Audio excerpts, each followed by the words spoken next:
Ang gabing yun, 5 taon na nakalipas. Alam ba ni Songwan ako yan? Bakit nang malaman kong siya yan? Nagkaroon ako ng konting saya. Ako. Mama, narinig ko ang boses mo. Bakit hindi ka umuwi? Uncle Tang, bakit ka nandito? Dumating ka ba para hanapin si Yuner? Yuner, pakawalan mo si Tito. Nakatira ako dito. Si Uncle Tang, kapitbahay ni Yuner. Talagang maraming tayong kapalaran, Uncle Tang. Uncle Tang, halika dito sa bahay namin. Masaya si Kuya kapag nakita ka. Gusto ka niya. Gusto ka ng buong pamilya namin. Talaga? Halika! Kuya, tignan mo kung sino ang dumating. Uncle Tang! Uncle Tang! Uncle, bakit ka nandito? Uncle Tang, umiinom ka ba ng alak? Ang lakas ng amoy ng alak mo. Pasensya na. Tito Tang, naglasing ka ba? Ano mang amoy ni Uncle Tang? Gusto ni Yuner. Mr. Tang, uminom ka pala ng alak?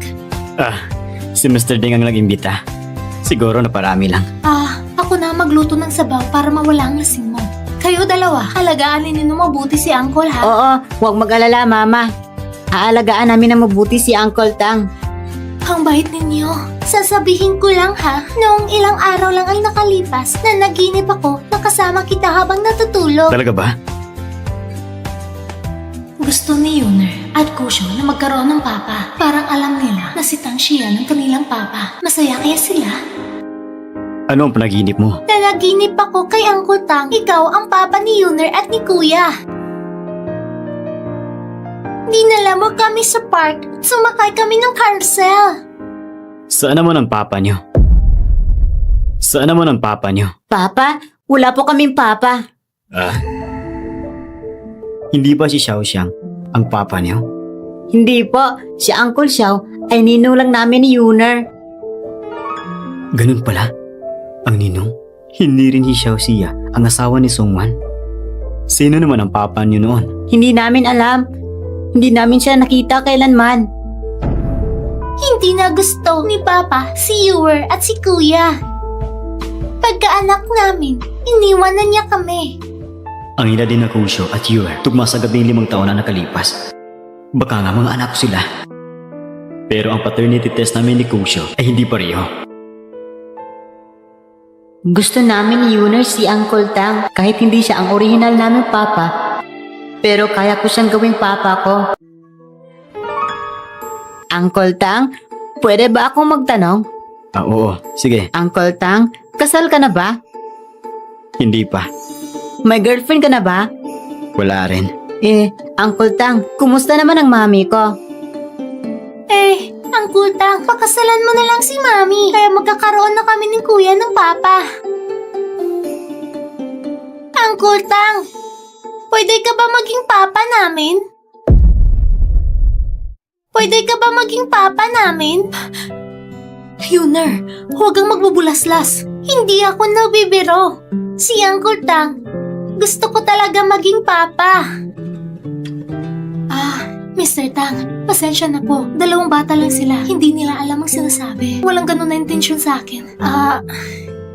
Kung magbibiro kayo, magagalit si Mami. Alam ko na. Alam ko na. Hindi pa tapos ang sabaw panghilom ng lasing. Mr. Tang, sandali lang po. Sige. Para maging papa namin ni Yuner si Uncle Tang, kailangan ko gumawa ng ibang paraan. Uncle Tang, sa loob ng ilang araw, may activity sa kindergarten para sa mga magulang at anak. Palagi kami tinutukso ng ibang bata ni Yuner na dahil wala kaming papa. Pwede ka ba maging papa namin sa event na iyon? Sasamahan mo ba kami? Pero baka magalit si Mama at Kuya kapag nalaman niya. Hindi bale, hindi na lang natin sasabihin sa kanya. Pero Gusto mo bang sumama si Uncle Tang? gusto ko. Sige, dadalhin ko kayo. Ako na bahala kay mami mo. Hindi kanya sasaktan. Boss, nalaman ko na ang sinabi mong ipasiyasat. 5 taon na nakalipas. Ang tao sa kwarto mo noon ay hindi si Songyo, si Miss Songnuan. Bakit nung nagising ako, si Songyo pa rin ang nakita ko? Narito ang mga nangyari kay Song Yu at Song Nuan nung araw na iyon at pati na rin ang mga detalye sa pinagdaanan ni Song Nuan nitong mga nakarang taon. Nasa dokumentong ito ang lahat. Sige. Ayos na ayos. Binalaan si Song Nuan. Niloko mo ako, Song Yu. Ang lakas ng loob mo! Boss, gusto mo bang paalisin si Song Yu sa kumpanya? Na mga kinopya niyang gawa nito mga nagdaang taon. Gawin mo na mabilis. Ipaalam mo sa kanya kung dapat na siyang umalis kung saan man siya nararapat. Opo. At saka, gawin mo ulit ang DNA test para sa akin kay Keisho at kay Yuner. Dapat mabilis. Sige, naiintindihan ko.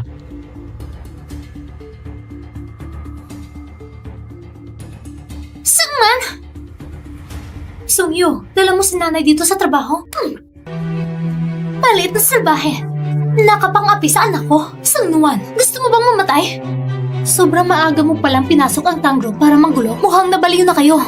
Isang sampal pa lang naman ang binigay ko sa'yo. Ano ba yun? Sungnuan, nakalimutan mo na ba? Kung paano kayo pinalis ng nanay mo? Sa pamilya Song, 5 taon nang nakaraan, napagawan pa namin ni Yuyu ng 1,000,000 yuan. Hindi ka aabot ngayon. At ngayon, nilasan mo ang anak ko. Isang walang hiya kang salbahe. Pinapairal mo ang sakit ng nanay ko. Ginagamit mo pa ang pera sa pagpapagamot niya para pilitin ako makipagtalik. Paano mo masasabing may utang siya sa akin? Ang bait ng iyong pamaraan. Sakit ng nanay mo ay sarili niyang problema. Ano naman ang kinalaman namin dyan? Bayaran mo yung tax bilang kapalit. Ikaw ang pumayag sumuwan. Nakuha mo na ang pera at umalis ng bansa. Malaya pa rin naman ako makapili kung babalik ba ako o hindi. Mag-ingat ka sa mga sinasabi mo. Huwag mong kalimutan ang sinabi ni Papa. Nandito tayo para parusahan siya. Gusto natin paalisin siya sa bansa. Sungnuan, kami ng mama ko ay narito. Dadalhin namin ng mensahe ni Papa. Gusto niyang bumalik ka ng ibang bansa. Nandito ang 3,000,000 yuan. Akala mo ba matataboy mo kami ng mama ko gamit ang 3,000,000 yuan? Talagang sulit pala. Oh, parang kulang pa sa'yo. Ano? 3 taong kinopya ni Song Yu. Dapat alam mo na ako bilang Nina. Ilan na akong disenyo ang nagawa. Hulaan mo kung magkano ang kinita ko mula sa mga disenyo na yon. Kaya ayaw mong umalis, diba? Ano ba ang dahilan ko para umalis? Dahil lang sa 3,000,000 na yun? Ganun lang ba? Ano ang dahilan mo para hindi ka paalasin sa bansa? Sungnuan. Ngayon, kausap ka namin ng maayos. Mas mabuting maintindihan mo. Kung hindi, gagamit ako ng ibang paraan. Hindi ako aalis ng bansa. Pero kung gagamitin niyo ang mga tao ko, hindi ko kayo papalampasin. Ikaw! So yan, hindi ko kayo hahayaang masaktan ako ulit ng pangalawang beses. Ikaw! Mama, paano kung ayaw umalis ni Sungnuan? Hayaan siyang manatili malapit kay Shian. Paano kung matuklasan ang nakaraan? Huwag mo nang magmadali. Takot ka lang na madiskubre ang dalawang maliliit. Kung ayaw niyang umalis sa bansa kahit na pinayuhan na, kaya kailangan natin gawin ang matindi. Patayin ang dalawang maliliit. Ganun. Hindi na matutuklasan ang mga nangyari noon. Mama, ano ang ibig mong sabihin?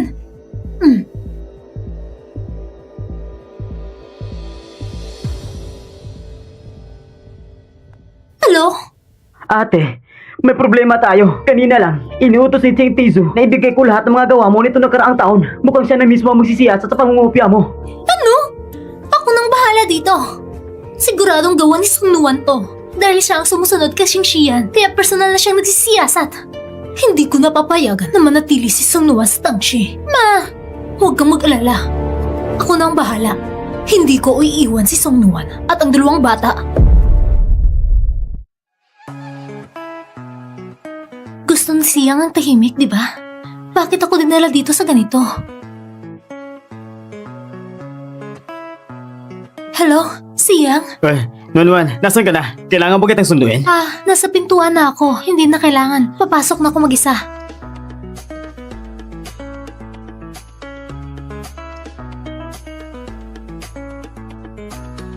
Tara na. Hindi mo ba sinabi na kakain tayo? Bakit sa bar tayo napunta? Nakakabagot naman kung kakain lang tayo. Ang tagal mo nang di nakasama uminom. Hindi mo ba ako sasamahan ngayon? Tara. Siya.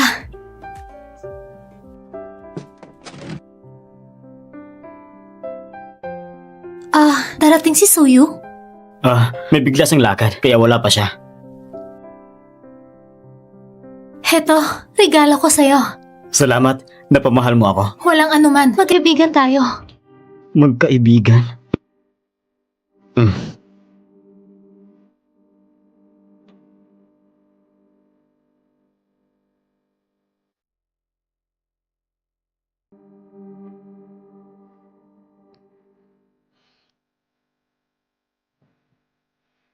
Tara, inom tayo.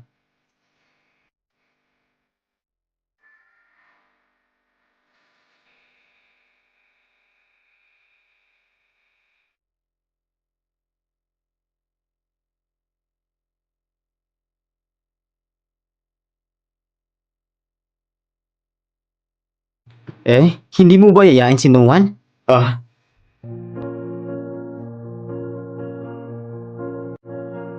Siyang, doktor ka ba?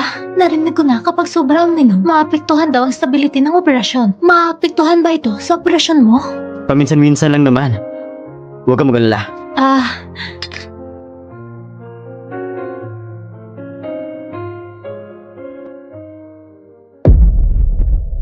Hindi ka ba pupunta para kumustahin? Pwede naman magsama-sama. Hindi ako nilalamig. Sige na nga.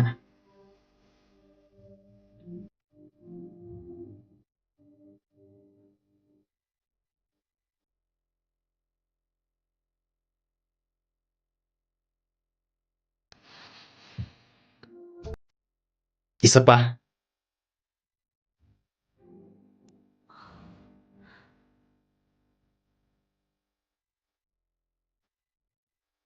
Cheers!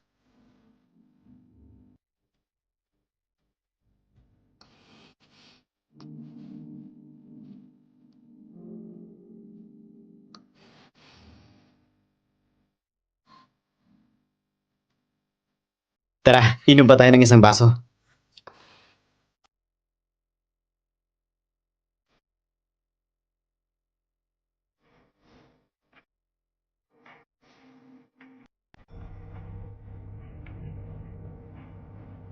Kapag nag-iisa kayo ng kasalungat na babae, ang lakas ng alak. Parang walang gana mag-isip. Uy, saan ka papunta? Pupunta ako sa banyo. Ikaw muna mag-order.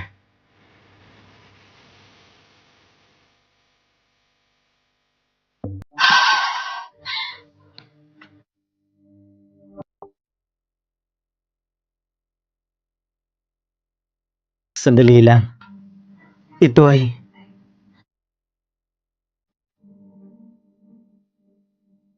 Dalawa. Ito ako. Lasing ka na? Hindi pa ako lasing.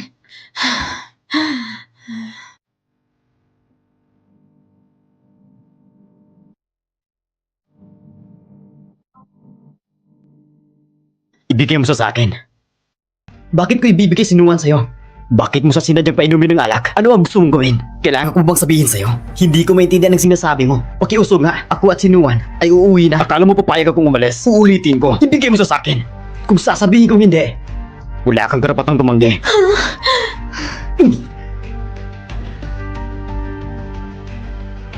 Pakawalan mo ako. Pakawalan mo ako. Pakawalan mo ako. Ang sakit ng dapit.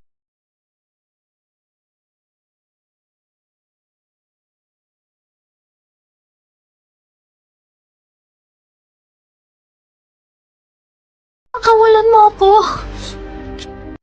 Pakawalan mo ako. Masakit ang kapit mo. Ay, Nuwan. Nuwan. Pakawalan mo ako. Nuwan, tigilan mo na. Ihahatid kita pa uwi. Siya, pakawalan mo ako. Nuwan, bakit lagi mo akong tinatanggihan? Kahit lasing ka pa, ayaw mo pa rin akong pagbigyan. Pakawalan mo ako. Totoong gusto kita. Sumama ka na sa akin. Pangako, habang buhay ikaw lang iibigin ko. Pakawalan mo ako. Pakawalan mo siya.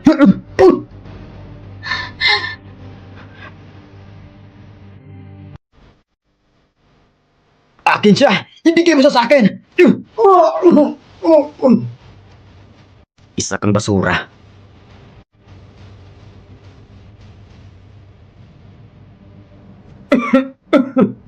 Hindi ka karapat dapat mahalin siya.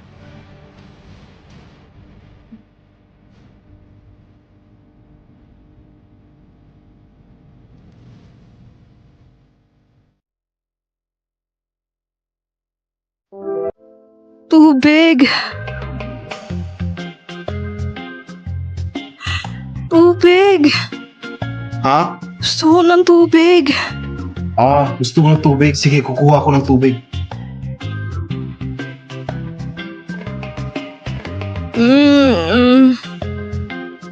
Oh, bakit ka pumunta dito?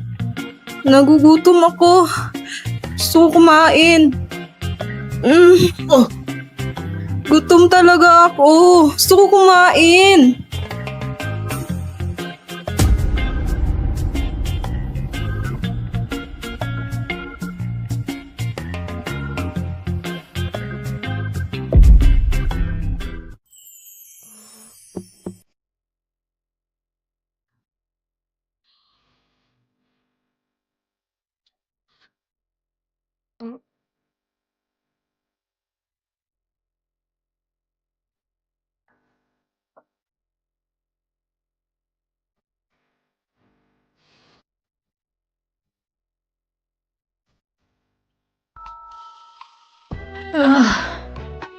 Ang sakit ng ulo ko. Saan ba to?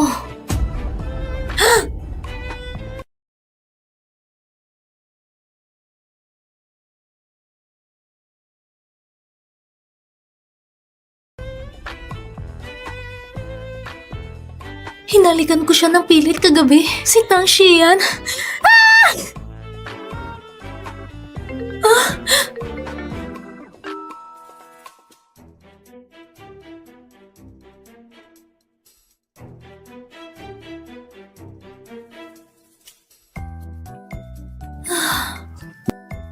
Gising ka na? Mr. Tang, yung tungkol kagabi, nagising ako. Lumabas tayo para kumain ng almusal.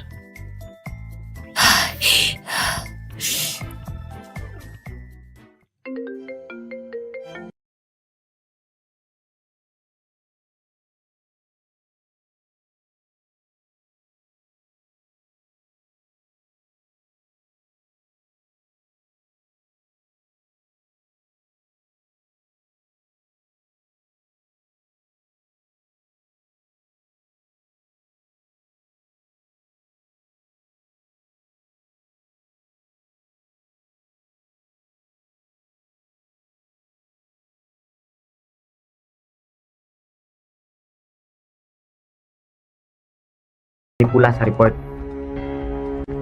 Sige, naiintindihan ko.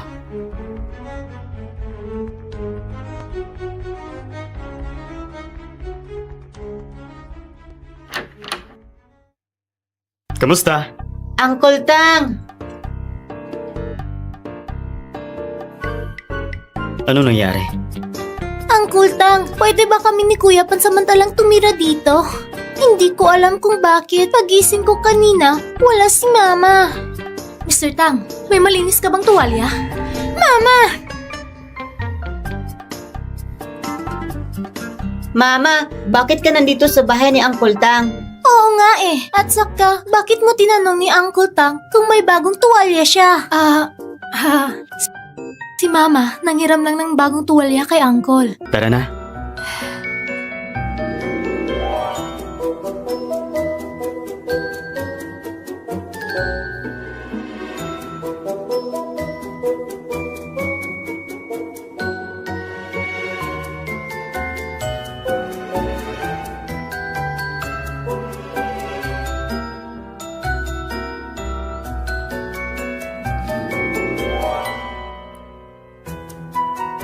Sabi sa akin ni Kesho kanina, si Xiao Xiang ay ninong nila ni Yuner.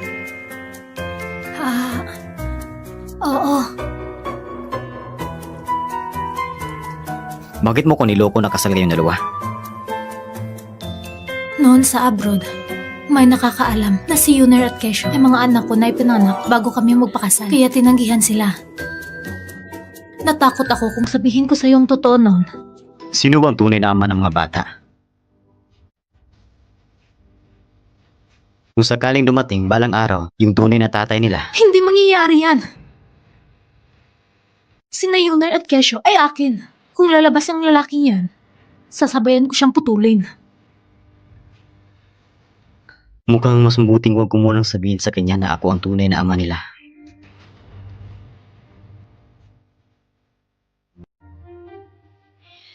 Mama, gusto ko po ng isang baso ng gatas. Sige, pero nandito tayo sa bahay ni Uncle Tang. Kailangan mo munang tanungin si Uncle Tang. Uncle Tang, pwede po ba ako manghingi ng isang baso ng gatas? Siyempre, pwede naman. Salamat, Uncle Tang.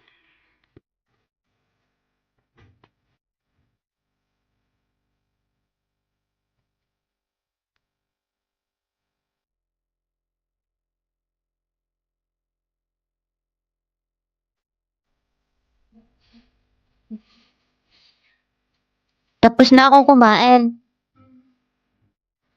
Tapos na rin akong kumain.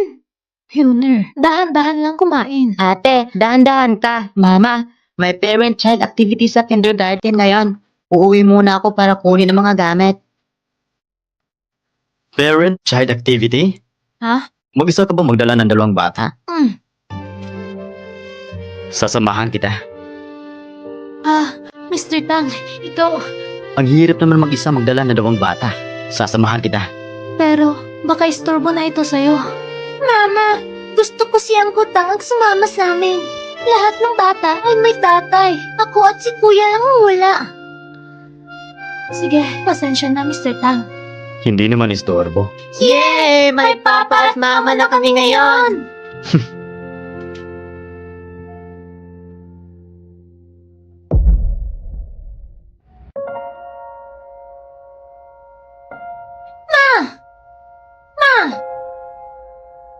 Nahanap mo na ba yung tao para sa plano? Ay, huwag kang magmadali. Naayos ko na lahat. Ngayon, sa kindergarten ng 2 bata, may parent-child event. Maraming tao. May mga tao na nakasign ako para gumawa ng galaw. So, ito ang nangyayari kapag lumaban ka sa akin. Mama, Papa, bilisan nyo. Malilate na tayo. Yuner, bakit mo tinatawag na Papa si Uncle Tang? Si Uncle Tang ang nagpapanggap na Papa namin ni Kuya. Kung hindi siya Papa, sino pa ba? Mama, seryosohin mo ang pag-arte ha. Ngayon, si Uncle Tang ang tatay namin. At siya ang asawa mo. Hindi ba kayo nagmamadaling pumunta sa kindergarten? Tara na!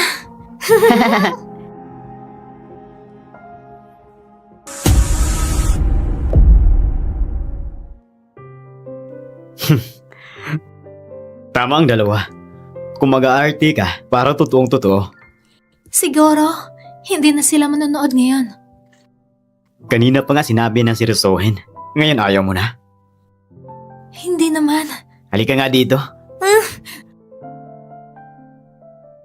Ang labi ni Tang Xian ay talagang kaakit-akit.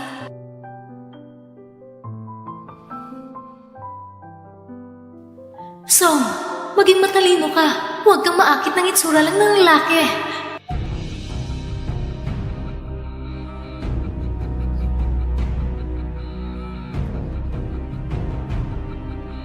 Hoy! Kesho! Yuner! Kesho! Kesho!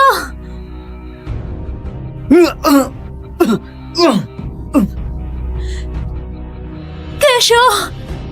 Kesho! Kesho! Kumising ka! Kuya! Kuya!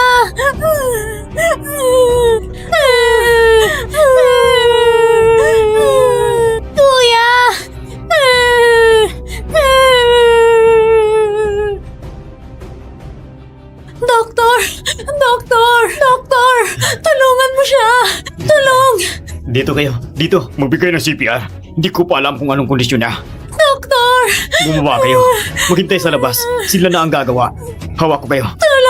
Tulungan mo siya! Huwag kang magalala. Kakayanin na ito. Mama! Mama! Sabay tayo na maghihintay na lumabas si Kuya.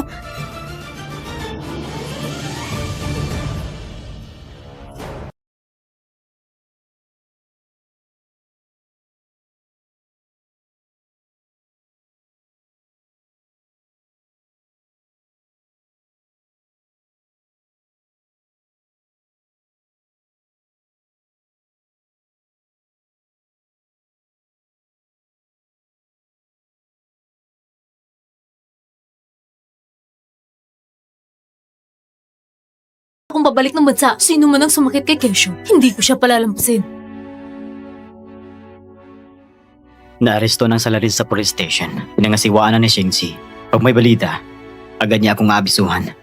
Salamat, Mr. Tang. Kritikal na sitwasyon ngayon. Nasa gawa na ang resuscitation. Kailangan namin ng dugo. Ako ay blood type A. Mr. Tang, makiusap. Iligtas mo siya. Iligtas mo si Kesyo. Hindi ako pwedeng mag-donate. Bakit? Kung sasabihin mo lang, gagawa ko ng kahit ano, Mr. Tang. Mahalaga ang sitwasyon mo ngayon. Ano ang aalahanin mo? Sabihin mo, ako ang ama ng mga bata. Alam kong mahirap paniwalaan. Pero talagang ako ang ama ni Yuner at ni Keisha. Ikaw, Mr. Tang, sumama ka para mag-donate. Hindi ba bawal mag-donate ang malapit na kamag-anak? Hindi naman diretso ang bawal. Bago mag-donate, irarahuyuan muna ang dugo para patayin ang mga active lymphocytes. Walang problema. Dali, dalhin mo ako. Dito. Mama, si Uncle Tang ba talaga ang papa namin ni Kuya? Mama, si Uncle Tang ba talaga ang papa namin ni Kuya? Pasensya na anak, hindi ko rin alam. Maghintay ka na lang na lumabas si Uncle Tang, saka mo siya tanungin.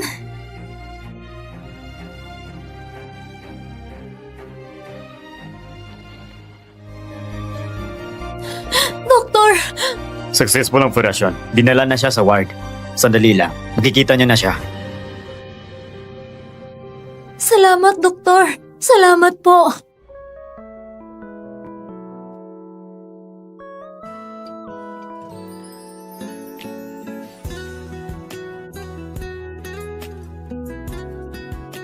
Walang anuman. Walang anuman. Mr. Tang, paano mo nalaman na ang mga bata ay ipinanganak noong June 3, 5 taon nang nakalipas? Pinilit ka ni Song Hyo. Ang lalaking kasama mo sa hotel room 3606, di ba? Paano mo nalaman? Dahil pumasok ka sa maling kwarto. Ako yung lalaki na kipagtalik sa'yo noong gabing yun. Pasensya na. Kamakailan ko lang din ito nalaman. Mr. Tang, hindi mo kailangang mag-sorry. Ako ang dapat mag-sorry. Ako ang pumasok sa maling kwarto. Sung Nuan, actually. Hello? Boss, dito sa police station, nakapagbigay na ng statement ang salarin. Anong sabi niya? Bakit niya sinaktan ng tao? Sabi niya, may nagbigay sa kanya ng malaking pera para gawin niya iyan. Sino? Nagbigay siya ng isang numero ng telepono. Sabi niya, sa telepono lang sila nag-uusap. Pinadalhan ko ng tao para mag-imbestiga. At sa huli, nalaman namin na konektado ang numerong ito kay Mrs. Suyo na ina ni Song Yu. Si Song Yu? Gusto mo pa bang makialam dito? Ibigay ang lahat ng ebidensya na kuha natin sa pulis para sila nang bahala. Mamatay kung mamatay. Sino man ang nakasakit kay Keisho, hindi natin siya palalampasin. Opo. Mr. Tang, may balita na ba mula sa pulis? Posibleng may kinalaman si Song Yu at si Suyan dito. Si Song Yu at si Suyan? Ang dalawa, napakababa ng ginawa. Nilapitan ng isang bata. Huwag kang maglala. Pinadala nilang pumatay. Walang makakatakas sa kanila.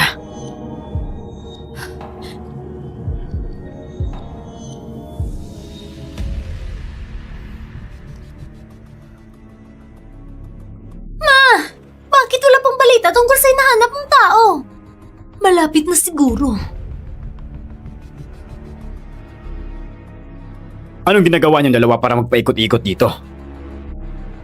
Dati kitang binigyan ng 3 million para paalisin si Song Nuang. Kumusta na? Huwag kang magpaligoy-ligoy. Sabihin mo na, sabi mo ayaw niyang umalis. Ayaw niyang umalis. Wala ka bang ibang paraan? Naisip na namin, pero... Pero ano? Sino si Suyan? Sino si Suyan? Ano pong kailangan ninyo, mamang pulis? May nagsumbong sa amin. Ikaw dahil sangkot sa pag-utos ng pagpatay. Sumama ka sa amin pakiusap. Mamang pulis, siguro nagkamali kayo. Kami ay mga mamamayang sumusunod sa batas. Paano kami bibili ng mamamatay tao? Kung nagkasala siya o hindi, may mag-iimbestiga naman dyan. Ay dalhin siya sa estasyon ng pulis. Hindi niyo ako pwedeng dakpin. Wala akong ginawang masama. Honey, tulungan mo ako. Tulungan mo ako, honey. Wala akong ginawang masama. Ano ba talaga ang nangyayari? Bakit dinala ng pulis ang nanay mo? Ano ang ginawa mo? Si Sung Nuan, ang Ang kapatid ko, binigyan siya ni Wang Niang ng 3 milyon ayon sa utos mo para paalisin siya sa bansa. Saka sinabi pa niya, sigurado akong siya ang nag-report para madakip ang mama. Pa, Anak ng demonyo! Hindi siya dapat palayain!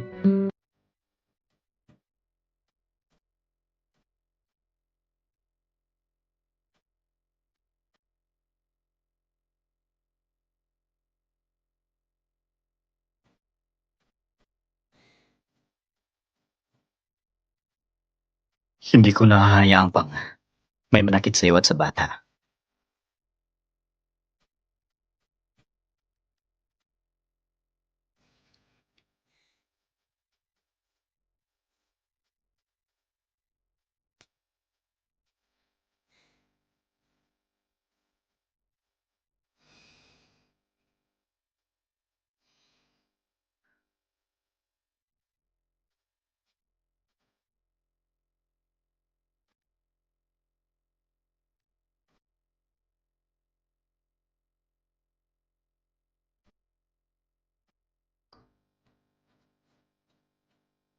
ha?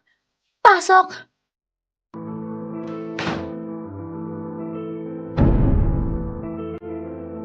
Siyang? Nuan, pwede ba tayo mag-usap? Mama, tignan mo, binili namin ni Papa. Ang dami naman masasarap na pagkain para sa'yo. Bakit wala si Mama? Gising na si Kuya. Kuya, gising ka na? Si maliit na ate at si Uncle Tang. Gising ka na. May nararamdaman ka pa ba? Kuya, sasabihin ko sa'yo ang magandang balita. Si Uncle Tang, tunay na Papa. Talaga? Saan mo nalaman yan? Sabi talaga ni Mama sa akin. Hindi totoo yan. Niloloko ka ni Mama. Nakikipag-usap ako kay Uncle Xiao. Nagpa-DNA test kami ni Uncle Tang. Hindi si Uncle Tang ang papa natin. Nagpa-DNA test ako ulit sa ibang tao. Talagang ako ang papa niyo ni Yuner. Ang saya naman. Manatili kayo dito ng maayos. Pumunta ako at hanapin si mama niyo. Sige.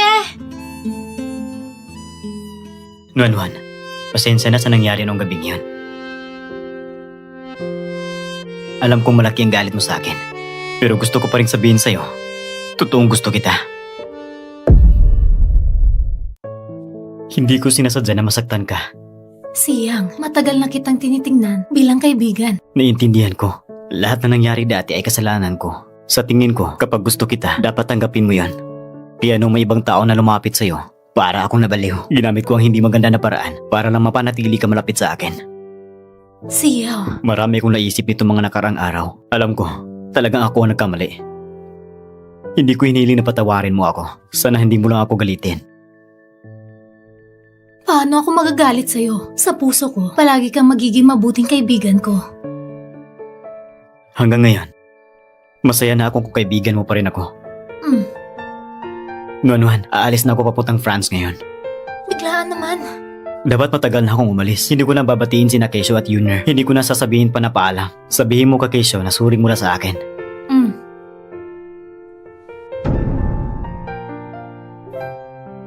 Isa pa, Nuan, huwag mo nang palalampasin ang mga taong totoong nagmamalasakit sa'yo. Anong ginagawa mo dito?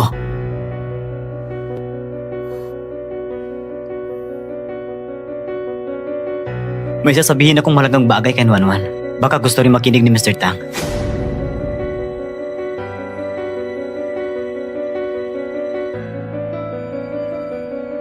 Nuan, aalis na ako.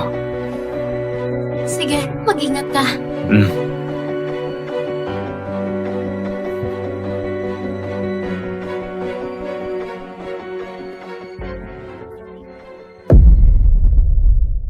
Anong sinabi ni Xiao Siyang sa'yo kanina?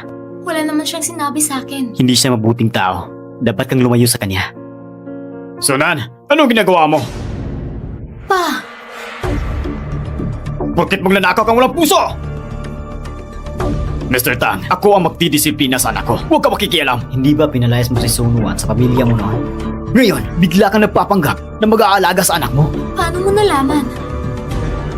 Mr. Tang, hindi mo alam kung gaano kalala ang ginawa niya. Wala na mas masahol pa kaysa sa pananakot at paglilin lang ni Songyu at ni Sungwan. Pagsira at pagwasak, sobra ba? Mr. Tang! Tumahimik ka!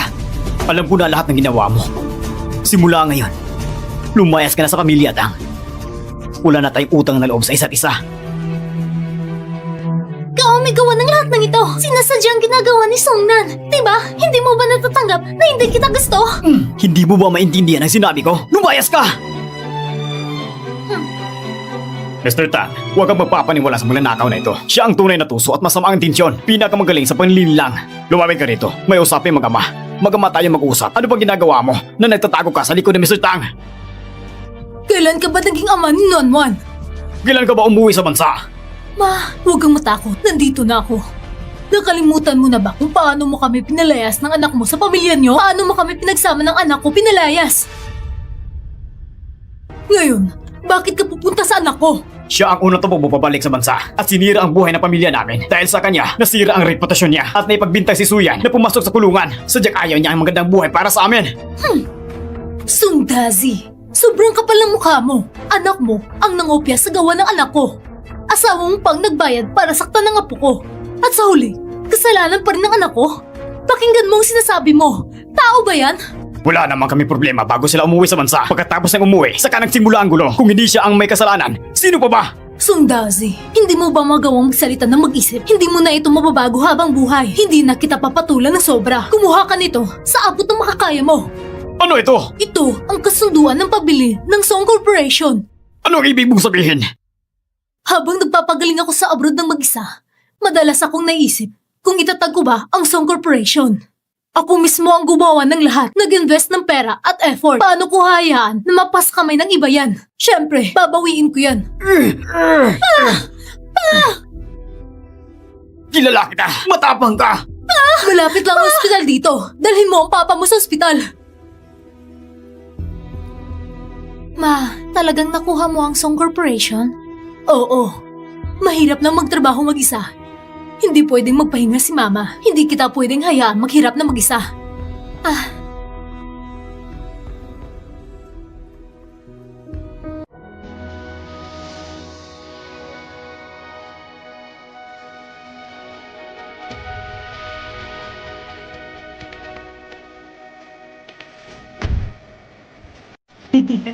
Dahan-dahan lang. May party si Lucy mamayang gabi na kailangan niyang daluhan. Pakitulungan mo kung i-postpone yan. Malaga tong party na to. Bossing Sidsi, baka naman trabaho lang ang ginagawa mo palagi. Wala ka ng ibang libangan. Ha? Mag-girlfriend ka na nga? Papa! Papa! Andiyan na! Anong meron? Papa! Dali dito!